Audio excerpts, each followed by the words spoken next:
श्री स्वामी समर्थ. जय जय स्वामी समर्थ. नमस्कार मैत्रिणींनो, स्वागत आहे तुम्हा सर्वांचं पुन्हा एकदा माझ्या या नवीन व्हिडिओमध्ये.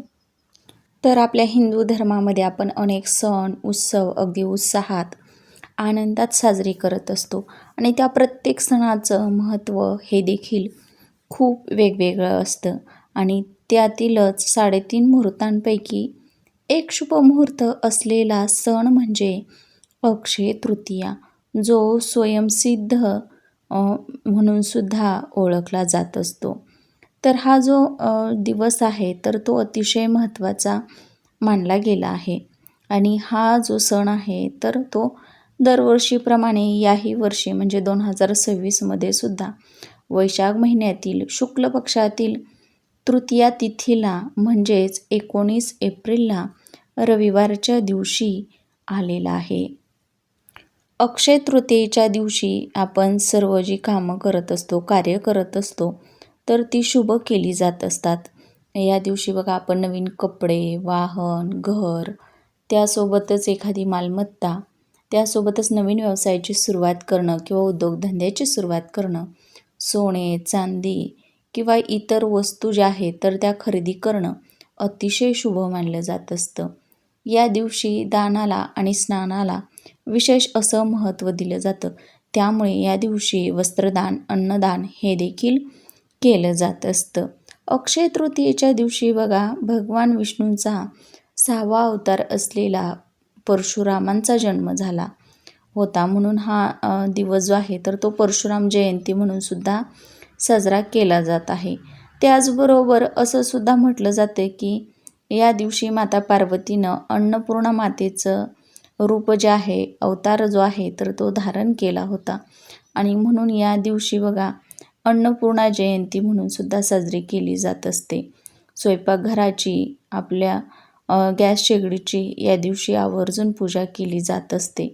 तसेच या दिवशी अन्नपूर्णा मातेची सुद्धा पूजा करून आपल्या घरामध्ये सदैव धनधान्य संपत्ती अखंड स्वरूपामध्ये राहावी, आपल्या घरामध्ये कधीही धनधान्याची कमी पडू नये अशी प्रार्थना आपण अन्नपूर्णा मातेला करत असतो. आता या दिवशी बघा माता लक्ष्मीची सुद्धा पूजा केली जाते. त्यासोबतच भगवान श्री हरिविष्णूंची सुद्धा पूजा केली जात असते. अक्षय तृतीया ही जी तिथी आहे तर ती 3.5 मुहूर्तांपैकी एक मानली गेली आहे आणि या दिवशी माता लक्ष्मी ही आपल्या घरामध्ये प्रवेश करत असते, आपल्या घरामध्ये अखंड वास करत असते. आपल्या घरामध्ये आलेली लक्ष्मी अखंड स्वरूपात राहावी, आपल्या घरातील सर्व इडापिडा, नकारात्मकता, दारिद्र्य संपूर्णपणे नष्ट व्हावं, आपल्या घराची आर्थिक अडचणी, गरिबी, दरिद्री ही निघून जाण्यासाठी आपण या दिवशी लक्ष्मी मातेची पूजा, उपासना करत असतो, लक्ष्मी मातेकडे प्रार्थना करत असतो. हा जो दिवस आहे अक्षय तृतीयेचा तर तो अतिशय महत्त्वाचा आणि शुभ मानला जात असतो. या दिवशी आपण केलेलं दान, स्नान, सेवा, उपाय याचं अक्षय फळ आपल्याला प्राप्त होत असतं. या दिवशी आपण जर दान केलं तर त्याचं देखील अक्षय पुण्यफळ हे आपल्याला प्राप्त होत असतं. अक्षय म्हणजे कधीही नष्ट न होणारं, कधीही न संपणारं असं पुण्यफळ आपल्याला या दिवशी जर उपासना सेवा केली तर प्राप्त होत असतं. हा जो दिवस आहे तर तो आपल्या पितरांची सेवा करण्यासाठी सुद्धा अतिशय शुभ मानला जात असतो. या दिवशी आपण त्यांच्या नावानं तर्पण, दान, स्नान हे सुद्धा या दिवशी करू शकतो आणि म्हणूनच या अक्षय तृतीयेच्या दिवशी बघा आपल्याला आपल्या घरामध्ये इथे फक्त मूठभर धणे ठेवायचे आहेत. यामुळं आपल्या घरातील सर्व अडचणी दूर होतील, घरात अखंड लक्ष्मी नांदेल. पुढील 33 वर्ष आपल्याला काहीच कमी पडणार नाही. हे मूठभर धने जर आपण आपल्या घरामध्ये ठेवले तर आपल्या घरात अखंड लक्ष्मीची प्राप्ती होईल. आपल्या घरामध्ये अखंड स्वरूपामध्ये माता लक्ष्मी वास करेल. आपल्या घरातील 7 पिढ्यांचं दारिद्र्य नष्ट होऊन जाईल. तर असा हा एक उपाय आजच्या व्हिडिओमध्ये आपण पाहणार आहोत. तर हे धणे आपल्याला कुठे ठेवायचे आहेत, या धण्यांचं काय करायचं आहे, कोणती सेवा आपल्याला करायची आहे याचीच माहिती मी पुढे व्हिडिओमध्ये देणार आहे. त्यामुळे तुम्ही हा व्हिडिओ कुठेही स्किप न करता शेवटपर्यंत नक्की पहा आणि चॅनलवर नवीन आला असाल तर प्लीज चॅनलला सबस्क्राईब करा. तर बघा, हा उपाय किंवा ही सेवा करण्याअगोदर तुम्हाला तुमच्या पितरांची सेवा करायची आहे. या दिवशी पितरांना देखील अतिशय महत्त्व आहे, म्हणून आपण आपल्या पितरांची सेवा किंवा पूजा ही अगोदर करायची आहे. जर तुम्ही या दिवशी पितरांची सेवा केली नाही, माता लक्ष्मीची पूजा केली नाही, भगवान विष्णूंची पूजा केली नाही, तरी आपण कितीही सेवा करा किंवा इतर उपाय करा तर त्याचं फळ हे तुम्हाला अजिबात प्राप्त होणार नाही. त्यामुळे आपल्याला ह्या सर्व सेवा अगोदर करून घ्यायच्या आहेत. ज्या घरामध्ये नकारात्मकता असते, त्या घराला काही दोष लागलेले असतात, तर अशा घरांमध्ये बघा माता लक्ष्मी कधीही स्थिर राहत नाही. माता लक्ष्मी जी आहे तर ती चंचल असते आणि अशा नकारात्मकतेने भरलेल्या घरामध्ये किंवा घराला लागलेले काही दोष असतील तर अशा घरामध्ये माता लक्ष्मी ही कधीही प्रवेश करत नाही. तसेच आपल्या घरामध्ये पितृदोष असेल तर आपल्या घराकडे बघा माता लक्ष्मी ही कधीही आकर्षित होत नाही. त्यामुळे अशा काही तिथींना आपण जर पितरांची सेवा केली तर आपले पितृ हे आपल्यावरती प्रसन्न होत असतात आणि आपल्याला भरभराटीचे आशीर्वाद हे देत असतात. म्हणून आपण या दिवशी आवर्जून आपल्या पितरांची जी सेवा आहे तर ती करून घ्यायची आहे आणि नंतरच हा जो उपाय आहे तर तो करायचा आहे. आता हा उपाय का करायचा आहे तर आपल्या घरातील आर्थिक अडचणी दूर करण्यासाठी किंवा एखाद्या व्यवसायात आपल्याला प्रगती होत नसेल, आपल्या मुलांचे विवाहाचे योग जुळून येत नसतील किंवा आपली मुलं मोठी आहेत, भरपूर शिकलेली आहेत, पदवीधर आहेत, तरीसुद्धा त्यांना नोकरी प्राप्त होत नसेल. तसेच बघा, आपण भरपूर कष्ट करतो, मेहनत करतो, तरीसुद्धा त्या कष्टाचं मेहनतीचं फळ आपल्याला प्राप्त होत नसेल तर यासारख्या सर्व अडचणी दूर करण्यासाठी हा उपाय आपण अक्षय तृतीयेच्या दिवशी संपूर्ण दिवसभरामध्ये कधीही केला तरीही चालणार आहे.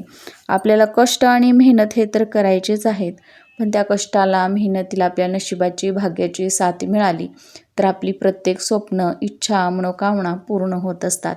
म्हणून आपण हे जे काही खास उपाय आहेत, खास तिथींना विशिष्ट दिवशी जर केले तर त्याचं पुण्यफळ हे आपल्याला नक्कीच प्राप्त होत असतं. अक्षय तृतीयेच्या दिवशी बघा, सोने चांदी खरेदी करणं अत्यंत शुभ मानलं जातं. या दिवशी जर आपण सोन्या चांदीची खरेदी केली तर ते सोने किंवा चांदी किंवा कोणतीही मालमत्ता असेल तर ती विकण्याची किंवा मोडण्याची आपल्यावरती कधीही वेळ येत नाही. म्हणून या दिवशी सोने चांदी हे जे आहे तर ते आवर्जून खरेदी केलं जात असतं. आता प्रत्येकालाच या दिवशी सोने किंवा चांदीची खरेदी करणं शक्य होत नाही, कारण की सोन्याचे भाव जे आहेत तर ते अतिशय वाढलेले आहेत, गगनाला भिडलेले आहेत आणि अशा वेळी आपल्याला सोने चांदी खरेदी करणं जर शक्य झालं नाही तर अगदी आपण 5 ते 10 रुपयांचे धणे खरेदी करून आपल्या घरामध्ये घेऊन यायचे आहेत. अक्षय तृतीयेच्या दिवशी तुम्ही फक्त 5 रुपयांचे जरी नवीन धणे खरेदी केले तरीही चालणार आहेत. तर बघा, हा उपाय करण्यासाठी आपल्याला नवीनच धणे या दिवशी खरेदी करून आणायचे आहेत. तर अक्षय तृतीयेच्या दिवशी आपल्याला अगदी ब्रह्ममुहूर्तावरती उठायचं आहे, स्वच्छ स्नान करायचं आहे. मुख्य दरवाजाची वरती बघा बाहेर तुम्हाला एक तांब्याभर पाणी शिंपडायचं आहे, कारण या दिवशी आपले पितृ आपल्या घराबाहेर आलेले असतात आणि त्यावेळी आपण हे पाणी बाहेर टाकलं तर त्यांच्या आत्म्याला शांती मिळत असते असं सुद्धा म्हटलं जातं. आणि त्यानंतर उंबरठ्याचं पूजन करून घ्यायचं आहे. उंबरठ्यावरती हळदीचं लेपन करायचं आहे. त्यासोबतच अष्टलक्ष्मीचं चिन्ह काढून उंबरठ्याची स्वस्तिक काढून पूजा करून घ्यायची आहे. धूपदीप अगरबत्ती ओवाळून घ्यायची आहे. त्यानंतर मुख्य दरवाजावरती देखील स्वस्तिक काढायचं आहे. स्वस्तिकाची देखील पूजा करून घ्यायची आहे. त्यानंतर आपली नित्य देवपूजा करायची आहे. भगवान श्री हरिविष्णूची, माता लक्ष्मीची पूजा करायची आहे. त्यानंतर बघा, आपल्याला आपल्या पितरांची पूजा करायची आहे आणि हे सर्व करून झाल्यानंतरच आपल्याला हा जो उपाय आहे तर तो करायचा आहे. आपल्याला 5 ते 10 रुपयांचे जे धणे खरेदी करून आणलेले आहेत तर त्याच्यातील थोडे धणे आपण जिथं पण पूजा मांडलेली आहे तर त्या ठिकाणी लाल कपड्यामध्ये ठेवायचे आहेत. लाल कपड्यावरती मूठभर धणे ठेवायचे आहेत. या धण्यांना हळदी कुंकू, अक्षदा, एक फूल अर्पण करायचं आहे. यानंतर त्याची एक पोटली तयार करायची आहे आणि ही पोटली तुम्हाला तुमच्या उजव्या हातामध्ये पकडायची आहे आणि 16 वेळेस महालक्ष्मी अष्टकमचं पठण करायचं आहे. एक वेळेस विष्णू सहस्रनामाचं पठण करायचं आहे. आता ही सर्व सेवा करताना तुम्हाला तुमच्या देवघरामध्ये एक दिवा जो आहे तर तो प्रज्वलित करून घ्यायचा आहे आणि नंतरच आपल्याला हा उपाय करायचा आहे. बसण्यासाठी स्वतःला एक आसन देखील घ्यायचं आहे. आता ह्या 2 सेवा अतिशय महत्त्वाच्या आहेत आणि यामुळं ही पोटली जी आहे तर ती अभिमंत्रित झालेली असणार आहे.